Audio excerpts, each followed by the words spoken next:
जय श्री राम दोस्तों। कैसे हैं आप? उम्मीद है आप अच्छे होंगे।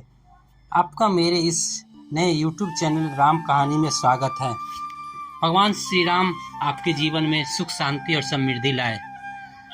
आज मैं पिछली कहानी के बाद आज आगे की कहानी आपको बताने जा रहा हूँ। ऋषि भरद्वाज के आश्रम में प्रभु श्री राम पहुँचते हैं तो क्या होता है। जब निषाद राज भीलराज गुह के वहां से वापस आते गंगा के उस पार चले गए, तब राम ने लक्ष्मण से कहा, हे सौमित्र, अब हम सामने के फैले हुए निर्जन वन में प्रवेश करेंगे। यह भी हो सकता है कि हमें इस वन में अनेक प्रकार की भयंकर स्थितियों और उपद्रवों का सामना करना पड़े। कोई भी भयंकर प्राणी किसी भी समय किसी भी ओर से आकर हम पर आक्रमण कर सकता है। अतः तुम सबसे आगे चलो, तुम्हारे पीछे सीता चलेगी और सबसे पीछे तुम दोनों की रक्षा करते हुए मैं रहूंगा। अच्छी तरह से समझ लो कि यहाँ हम लोगों को आत्मनिर्भर होकर स्वयं ही एक दूसरे का बचाव करना पड़ेगा।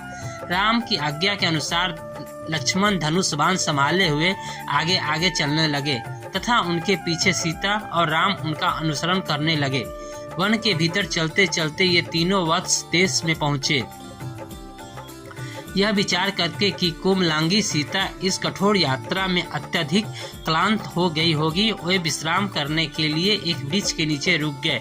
संध्या हो जाने पर उन्हें संध्योपासना के आदि कर्मों से निर्वृत्त पाकर वहां उपलब्ध अन्य वन्य पदार्थों से अपनी क्षुधा मिटाई।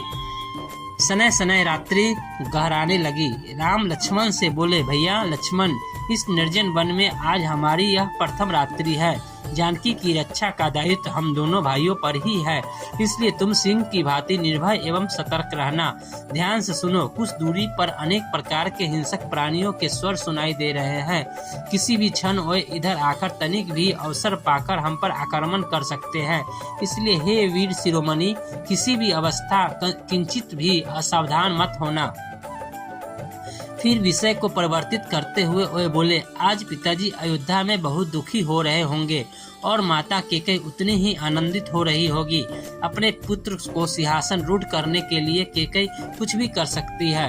रह रहकर मेरे मन में एक आशंका उठती है कि कहीं वे पिताजी के भी प्राण छल से न ले ले। धर्म से पतित और लोभ के वशीभूत हुआ मनुष्य भला क्या कुछ नहीं कर सकता। ईश्वर न करे कि ऐसा हो, अन्यथा वृद्धा माता कौशल्या भी पिताजी की और हमारे वियोग में अपने प्राण त्याग देगी।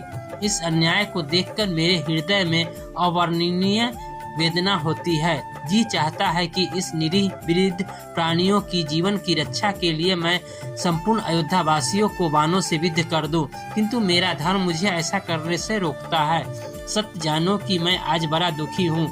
ऐसा कहते कहते राम का कंठ अवरुद्ध हो गया और वे चुप कर अश्रुपूरित नेत्रों से पृथ्वी की ओर देखने लगे। जब लक्ष्मण ने राम को इस प्रकार दुख से संतप्त होते हुए देखा तो उन्हें धैर्य बंधाते हुए कहा, हे यार, इस प्रकार शोक विह्वल होना आपको शोभा नहीं देता। आपको दुखी देखकर भावी को भी दुख होगा। अतः आप धैर्य धारण करके बड़े से बड़े संकट में भी अपने धैर्य का संबल कभी नहीं छोड़ा। फिर आज इस प्रकार अधीर क्यों हो रहे हैं?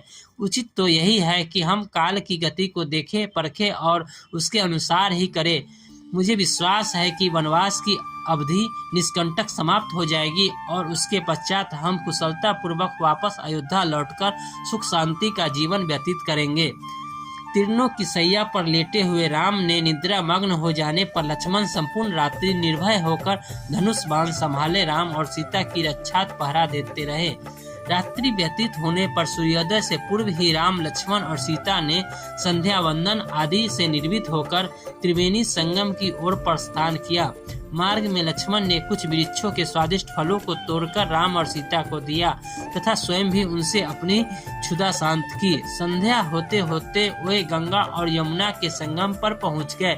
कुछ देर तक संगम के रमणीक दृश्यों को देखने के बाद राम बोले, आज की इस यात्रा में हमने महातीर्थ प्रयागराज के निकट पहुंचा दिया है। हवन कुंड से उठती हुई यह ध्रुव रेखाएं ऐसी प्रतीत हो रही है कि मानो अग्निदेव की पताका फहरा रही हो। हवन के इस धुएं को स्वास्थ्यवर्धक सुगंधित से संपूर्ण वायुमंडल आपूरित हो रहा है। मुझे ऐसा प्रतीत होता है कि महर्षि भरद्वाज के आश्रम के आसपास पहुंच चुके हैं।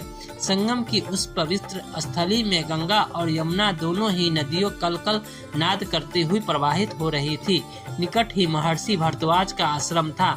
आश्रम के भीतर पहुंचकर राम ने भरद्वाज मुनि का अभिवंदन किया और कहा, हे महामुनि, अयोध्यापति महाराज दशरथ के पुत्र राम और लक्ष्मण आपको सादर प्रणाम करते हैं। भगवान पिता की आज्ञा से मैं 14 वर्ष पर्यंत वन में निवास करने आया हूँ। यह मेरे अनुज लक्ष्मण है तथा मेरी पत्नी मिथिलापति जनक की पुत्री सीता है। उनकी हार्दिक सत्कार करने तथा बैठने के लिए आसन देने के पश्चात मुनि भरद्वाज ने उनके स्नान आदि की व्यवस्था किया और उनके भोजन के लिए अनेक प्रकार के फल दिए। फिर ऋषि भरद्वाज बोले, मुझे ज्ञात हो चुका है कि महाराज दशरथ ने निरपराध तुम्हें वनवास दिया है और तुमने मर्यादा की रक्षा के लिए उन्हें सहर्ष स्वीकार किया है। तुम लोग 14 वर्ष तक मेरे इसी आश्रम में निश्चित होकर रह सकते हो। यह स्थान अत्यंत रमणीक भी है। राम ने कहा, निस्संदेह आपका स्थान अत्यंत मनोरम एवं सुखद है, परंतु मैं यहाँ निवास नहीं करना चाहता क्योंकि आपका आश्रम अपनी गरिमा के कारण दूर दूर तक विख्यात है। मेरे यहाँ निवास करने की सूचना अवश्य ही अयोध्या वासियों को मिल जाएगी और उनका यहाँ तांता लग जाएगा। इस प्रकार हमारे तपस्वी धर्म में बाधा पड़ेगी, आपको भी इससे असुविधा होगी। अतएव आप कृपा करके हमें कोई अन्य स्थान के विषय में बताइए जो एकांत में हो और वहाँ सीता का मन भी लगा रहे। राम के तर्कयुक्त वचनों को सुनकर ऋषि भरद्वाज ने कहा, यदि तुम्हारा मन ऐसे ही विचार है तो तुम चित्रकूट में जाकर निवास कर सकते हो, जो यहाँ से 10 कोस की दूरी पर है और उस पर्वत पर अनेक ऋषि मुनि तथा तपस्वी अपने कुटिया बनाकर तपस्या करते हैं। वह स्थान रमणीक तो है ही और फिर वानर, लंगूर आदि ने उनका शोभा को दुर्गुणित कर दिया है। चित्रकूट की सबसे बड़ी विशेषता यह है कि अनेक ऋषि मुनियों तथा तपस्या स्थली रही है जिन्होंने मोक्ष प्राप्त की है। महर्षि भरद्वाज ने उन्हें उस प्रदेश के विषय में और अनेकों ज्ञातव्य बातें बताई। रात्रि हो जाने पर वे तीनों ने वहीं विश्राम किया। तो आज की कहानी मैं यहीं तक विराम देता हूँ। आपको कैसी लगी कृपया कमेंट बॉक्स में जरूर बताइएगा। जय श्री राम।